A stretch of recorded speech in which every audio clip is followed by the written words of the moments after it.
குறிப்பாக உங்களுக்கு அரிசி எப்படி கொடுப்போம் என்று சொன்னால், நானும் இந்த உணவுத்துறை 30 வருடத்துக்கு முன்பு நான் பார்த்தேன். எனவே சொல்வது, கருப்பாக அரிசி இருக்கிற அரிசியை கடைசி நேரம் வேறு வழியே, அப்போதெல்லாம் அரிசி கிடைப்பது கஷ்டம், சென்ட்ரல் போர்ட்லேருந்து கிடைக்கிறது கஷ்டம்.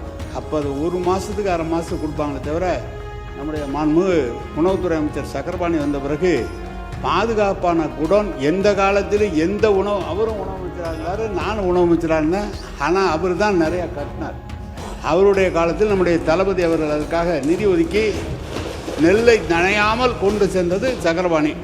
நம்முடைய நான் சொல்லிடுறேன், நான் ஒரு நிமிஷம் சொல்லிடுறேன், நீ சொல்லு.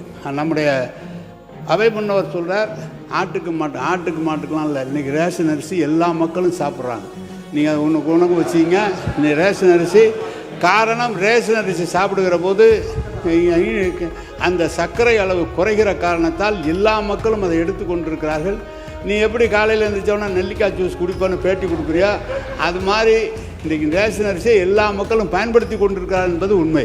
உறுப்பினர் அவை முன்னவர் மாண்பு பேரவைத் தலைவர் அவர்களே, சக்கரை நோயை தடுப்பதற்காக இந்த ரேஷன் அரிசி பயன்படுத்து என்று சொன்னால் நீ கஞ்சி வைத்து கொடுப்பதிலே நாங்கள் வாழ்த்துக்கிறோம்.